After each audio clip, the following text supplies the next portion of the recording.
What's going on, everybody? Hope everybody is having a good day or a good night, good morning. It's about 2:30 in the morning where I'm at. In this video, I'm going to go over my setup for catfishing, type of rods I look for, and the type of leaders I use when catfishing. Also, if you happen to like this video, please like and subscribe. Also, drop a comment down below if there's anything I can do to better improve my channel or my fishing tactics.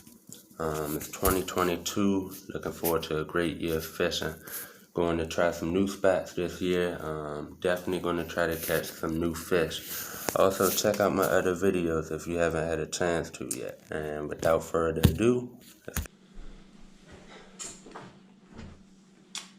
so oftentimes when I'm out fishing, I'll have people come up to me and ask, well, hey, how do you get into fishing? Or, what are you fishing for? What kind of bait are you using? What kind of setup are you using?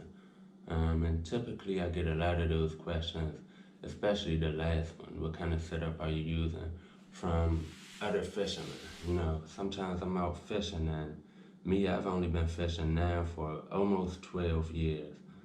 This coming April will make 12 years, and I've met guys who've been fishing 30, 40 years all their life, who haven't even never caught a fish over 15 pounds. And so they'll typically ask, well, what kind of setup you use to catch, 30 or 40 plus pound fish? And so today, that's what I'm gonna go over. Types of rods I use, what I look for when I go to the store, and my basic setups. So, let me see.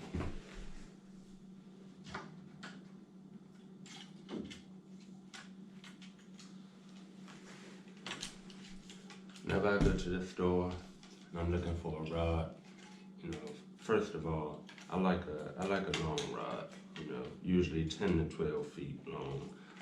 Sometimes I go down to 9, maybe 8, even 7 feet. But I typically like a long rod. Can get better casting, longer distance casting. And usually what I look for is a medium heavy rod, fast action, something that could cast a considerable amount of weight. This rod here is a 12-foot breakwater surf casting rod. It's currently paired with a Penn Fierce size 8,000 reel, and that's only because my conventional reel that I had on broke on me. Forgot what it was, but something broke and I had to put a spinning reel on here. But it's still cast great. Maybe not the best because obviously it's made for a casting reel or a conventional reel. Now look for a medium heavy. This rod here can cast 4 to 10 ounces, and so that's very good because if I'm fishing somewhere with a strong current, maybe 4 ounces isn't holding on to the bottom. It's drifting down. I'm casting upriver and it's drifting downriver very fast. Maybe I could go up to 8 ounces and that'll hold bottom. So this is my 12-foot breakwater here. And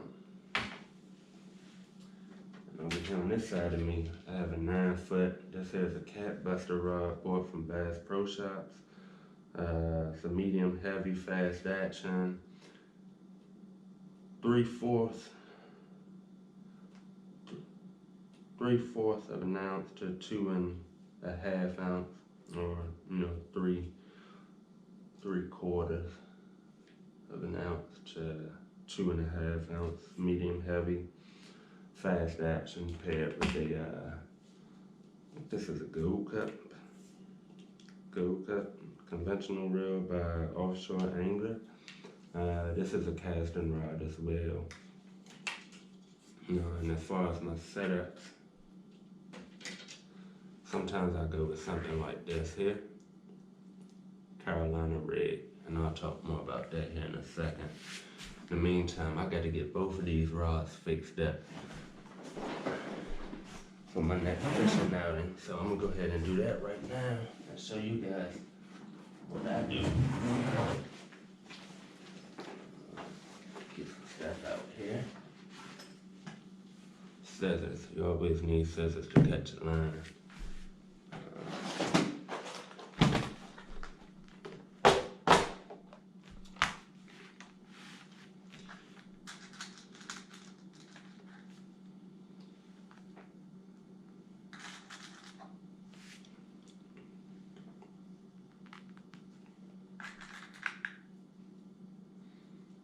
So what you see me here pulling out my box is says a sliding snap swivel,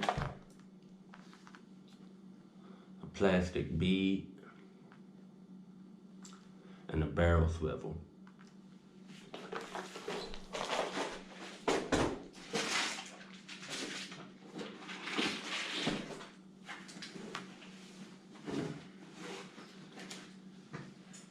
And you always need your leader line. To those of you, if you don't fish, a lot of people may think that when you go fishing, you would tie your hook and your weight and all that stuff to your main line, but in most cases, that's not actually how it goes. So your main line is the line that's coming off your reel here. That's your main line. Usually, 9 times out of 10, your hook would not be tied directly to this line. Because this rod is already set up with something, I'm gonna go ahead over here and set this rod up.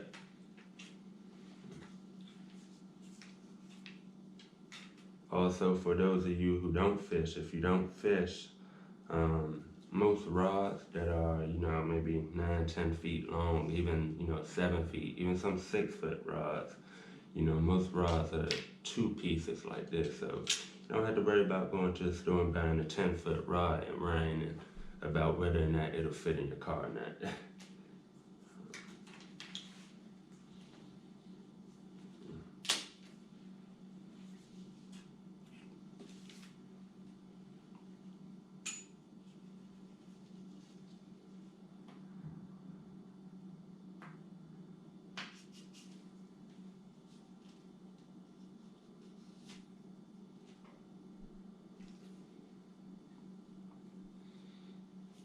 Anytime you're putting a rod together, before you go fishing, you always want to make sure that both pieces are secure and tight.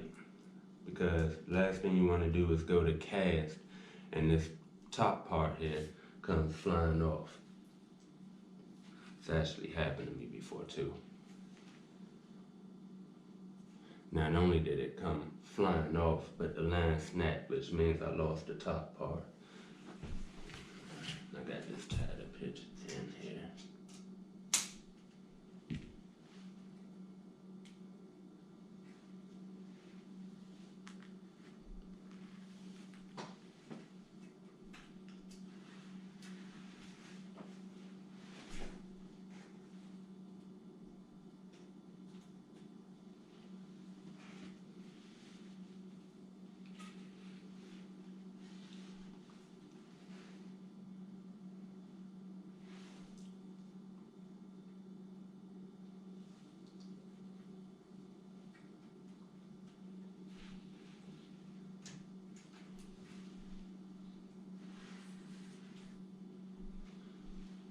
I'll just set this down here for a second.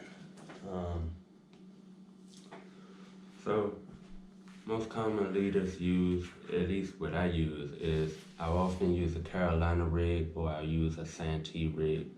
Carolina rig is basically here what I'm showing you. You see it's a barrel swivel. You have your leader line running from the barrel swivel down to the hook. It's as simple as that. Now when you tie this leader to your main line, this sliding swivel here or sliding snap swivel here would go onto your main line. You can use inline weights like egg sinkers or no-roll sinkers, but I find these more, I find these to be better because you can actually switch out your weights if you want to go from 1 ounce to 2 ounces, or you want to go from a round bank sinker to a pyramid sinker. you can easily switch them out as to where no roll or any type of inline sinker, you would have to actually cut the line in order to change it out. So this here would actually go onto your line first, and then the bead, and then your leader. One end would be your main line. Here you can see I used this before. Be your main line, and the other end would be your leader. But actually, on this rod here, I'm gonna use a Santee Rig. And that there is basically just like a Carolina rig, except it has a float.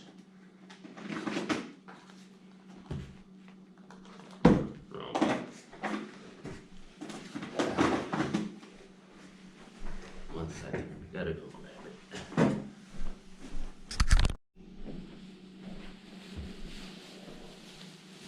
Alright, sorry about that, I'm back. Like I was saying, for this rod, I'm actually going to go with a Santee Rig. This some sinkers here, actually some stuff I just bought from the store today.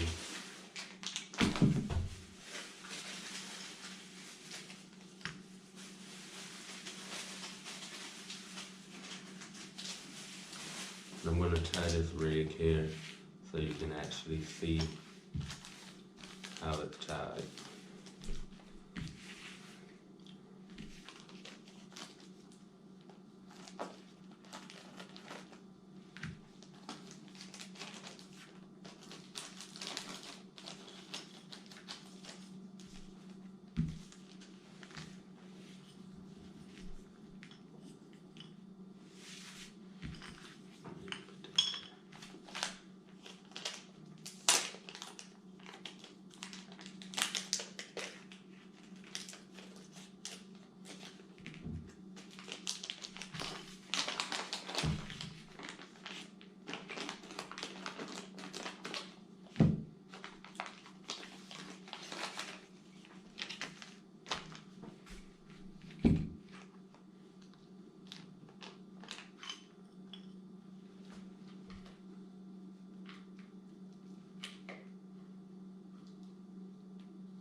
Your leader can be as long or as short as you would like. Typically, the shorter leader, I feel like a shorter leader would cast a little bit further and a little bit smoother, only because when you have your bait on, depending on what size bait you have, if it's a heavy piece of bait, like sometimes I'll go with baits as large as my own hand. So if I have that, here, and my weight is all the way up here, sometimes that'll tumble, and it'll tumble through the air when you go to cast. Unlike a shorter leader where the weight of both the bait and the sinker is close together, I feel like it casts a bit further with the shorter leader.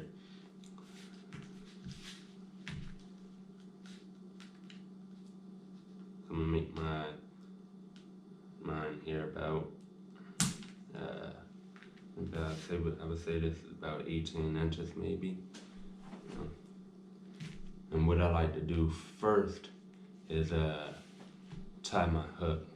So I basically, there's two ways you can snail a hook. A snail, I feel like it's the most effective knot for catfishing, especially when you tie circle hooks like these here. There's two ways you can tie these here. You can either, I actually forgot one way to tie. I got so used to tying it this way. But here I go over how I tie mine. Basically, you want to run your line from front to back, like that, right? So you got your line front to back. The shank of the hook, which is the straight part running from the eye down to the curve of the hook. You want to hold that line where you just inserted it through. You want to hold that line like so. Take your line here, wrap around both the shank and the line. Sometimes I would go about 6 times, you know. The thinner the line, the more wraps I would go. This is 60-pound test monofilament, so I'll go about 6 times. Let's see if I can get it around. 3, 4, 5, 6. And it should look something like that. I don't know if you can see that, but it should look something like that. This end back here, you want to take this and run this from the back to the front. Now remember, when you first started, you went front to back. To complete the knot, you want to go back to front and just pull tight.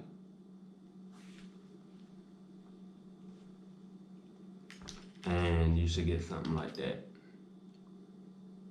Now always remember to clip your tag in down there.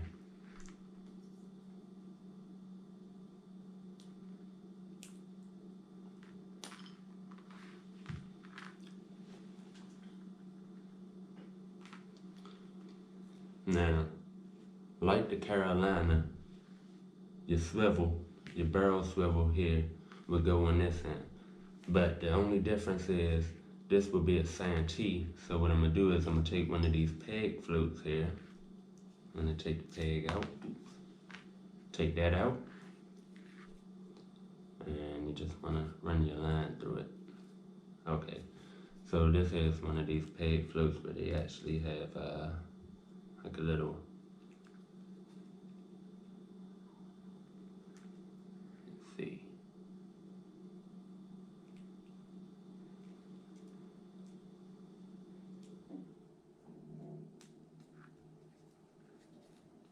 Sometimes you gotta push it through because it has this foam in the middle.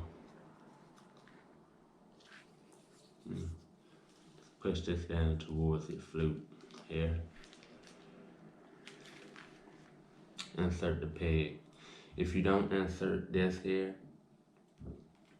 then all that flute will do is it'll slide freely up and down. So you want to insert this here, this stopper here, to stop it from sliding up and down. Now always remember, you must apply this flute to the leader before you tie both ends. So if you've already tied your hook and your swivel, you will not be able to get it on without cutting the line first. As for my line to swivel knot, I usually use the uni knot, and I actually like to use a ladder tag in. That's just always been me. What you want to do is run that line through the eye of the swivel and make a loop like that. I don't know if you can see that. You want to make a loop. Then you want to take the tag in here on this end and come back down and make another loop. You're basically making a loop around a loop. It should look something like that. And then that tag in, you're gonna do this loop. And you're basically gonna loop your line around through that loop that you just created. And I usually go about 4 times. Now, like I said, the lighter the line or the thinner the line in diameter, the more times you would loop it. And this knot here actually isn't all that good.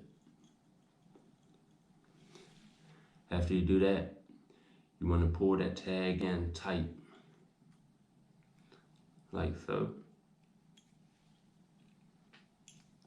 Pull it as tight as you can, and then you want to take that line down to your hook. Or I usually take my hook here and I'll use my finger to grab the hook like this. And I'll take my swivel at the other end and pull tight. Now, always remember, you can use any knot that you like, any knot that you're comfortable with. This is just my preferred method. And you want to clip your tag in.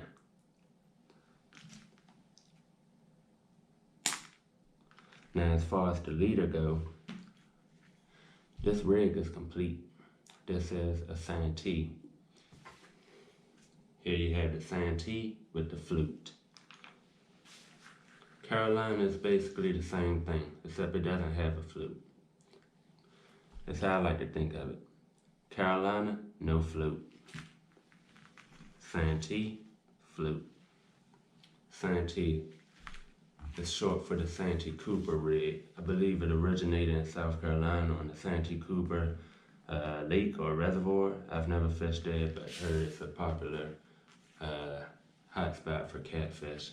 And a great fishing spot. In fact, I've been wanting to go there for about the last year or two. Definitely gonna make that a trip.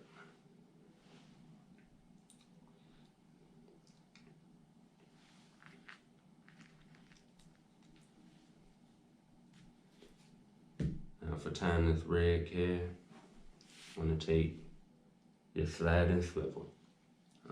I'll actually lean this up against the table here. Maybe you guys can get a better look at what I'm doing here. I'm gonna take your sliding swivel here. Now, if you're new to fishing, it's your first time fishing, if you wanna watch this video and take my advice, you can get any sliding swivel. It doesn't have to look exactly like this. In fact, this little piece here, I don't even know what that is, so I usually just twist that off. Take your sliding swivel, take your main line through that. Now this swivel here goes onto your main line, not your leader. Then you want to take your plastic bead here. So it's the sliding snap swivel and then your bead. Some people even put a bead both before and after the swivel. I only use it after the swivel. Now this bead here is here to protect your knot from which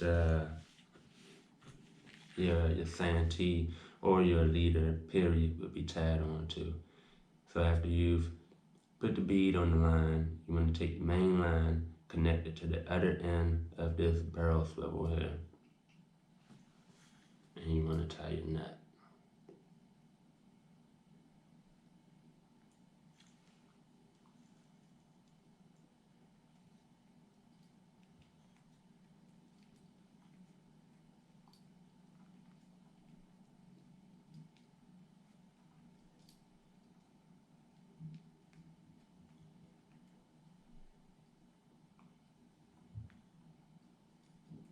Once again, that was a uni knot that I just tied.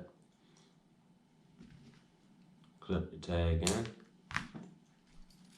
Now essentially what that bead will do, it will protect your knot, because you clip your weight onto here, and I like to use these here bank sinkers.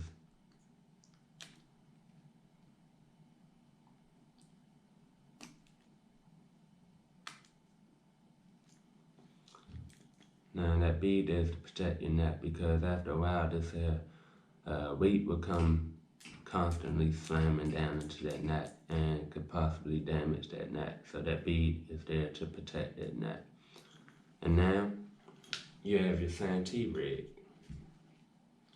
Now what this rig here will do is, when your weight's sitting down on the bottom, this float here will actually lift your bait up off the bottom.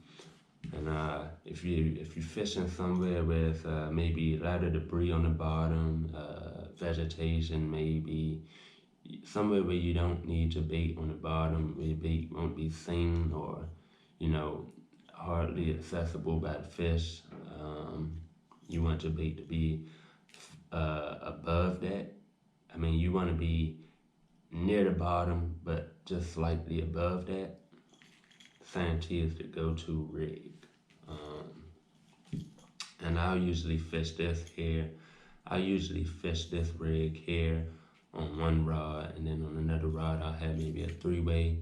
Usually I'm fishing with 3 rods, 2 to 3 rods. So I'll go with different setups for each rod, just to experiment with different setups to see which will catch more fish. And this is the Santee. Also, you know, depending on your bait size, if you're fishing a big bait, typically you would probably move the float closer to the hook. If you're fishing a large, heavy bait, you would move this closer to the hook. If you're fishing something light, like, you know, some guys use shrimp or chicken liver, chicken breast, you're fishing with something light, you know, you're cutting up into small pieces, and you would move this, you know, you would move this back further.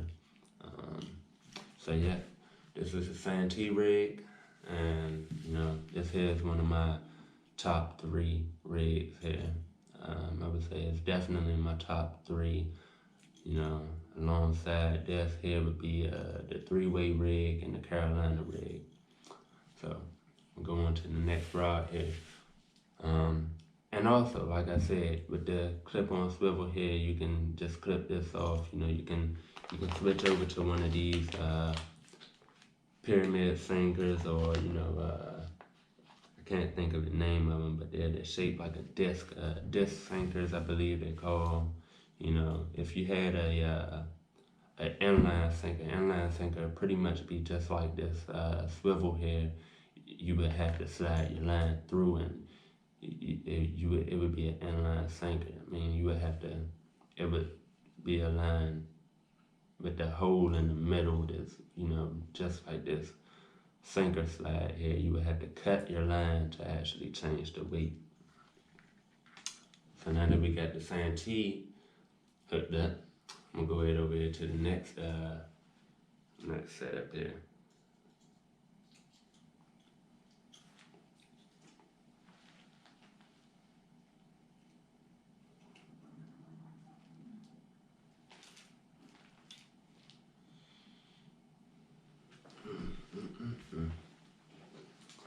By the way, guys, sorry if I sound tired. Like I say, it's probably almost 3 in the morning here where I'm at. I actually had a headache earlier, so I slept for maybe about 3 hours and just couldn't get back to sleep, so I decided to just make this video while I'm up, and now it seems I'm getting tired all over again. So guys, this rod here is actually already set up, and I'm not gonna break it down to set it up again. It's already set up with the Carolina rig here. Like I said, Carolina rig, only difference you see here is there is no float. Here I have my my bead here, and my bead and my sinker slide here.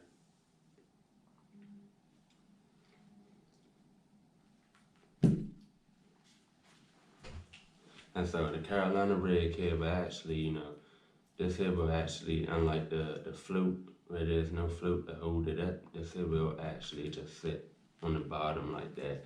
Now if you're fishing somewhere where there's strong current, you know, that current may pick it up and it may just, you know, sway with the current.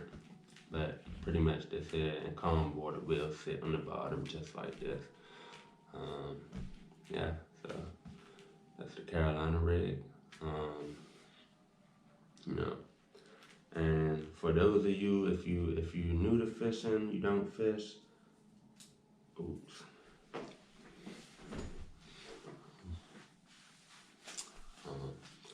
As far as my baits that I use with these rigs here, often, you know, with the Santee rig, I'll definitely go with cut bait. Definitely go with cut bait. You know, sometimes you can, you know, for me, I catfish, so catfish pretty much eat anything. You can go with chicken, shrimp.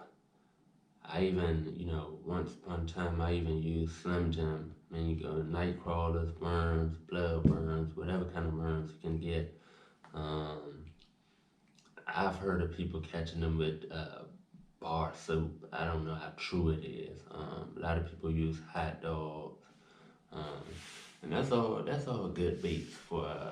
That's all they all good baits. As far as all of them baits, I've never hooked any considerably large fish. You know, maybe 10, 12 pounds. But you know, usually when I'm out on the water, I'm usually looking for that true river monster.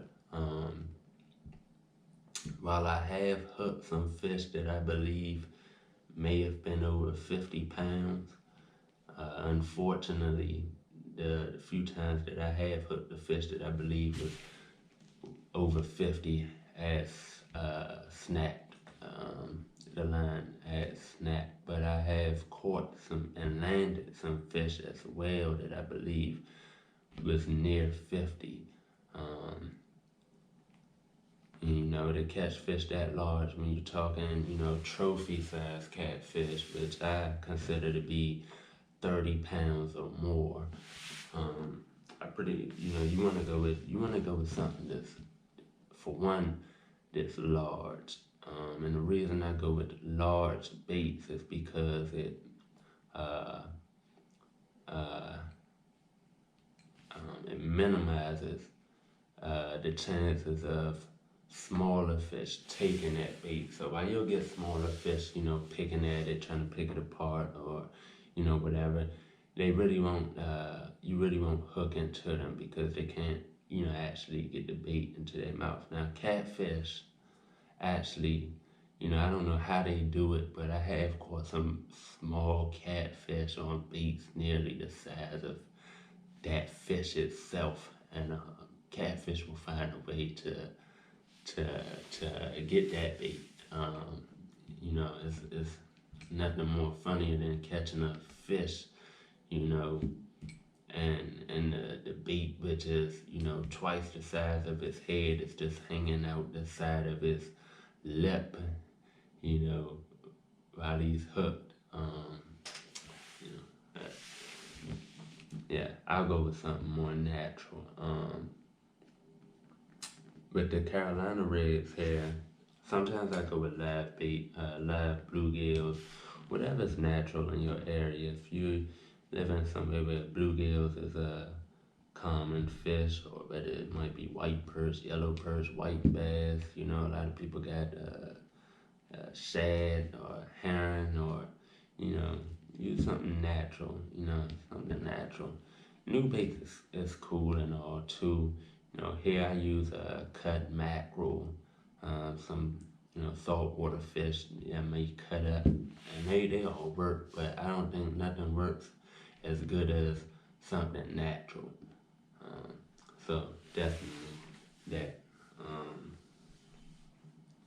Let's see what else.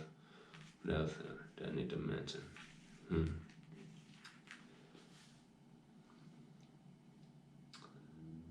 As far as for this video, I can't really think of it. Guys, I want to thank you all for watching this video. Like I said, leave a comment down below if there's anything I can do to improve. Also, as if you guys seen, this is probably maybe my 5th video on YouTube. So I haven't actually gotten used to talking to you guys or talking to the camera. How I feel like I'm kind of, you know, I feel it's like I'm kind of talking to myself because I'm not used to talking on camera. So definitely leave a comment, you know, tell me how I did as far as talking to you guys and all, and explaining this video. Yeah, and if you haven't, please like and subscribe. Definitely going to be more videos on the way. I want to say in the next few days I'll be going out of town. Don't know where yet, but I'll definitely be going somewhere. Definitely somewhere where I can fish and I'm definitely looking forward to catching some fish so I can get a video uploaded to YouTube. So yeah, thank you for watching.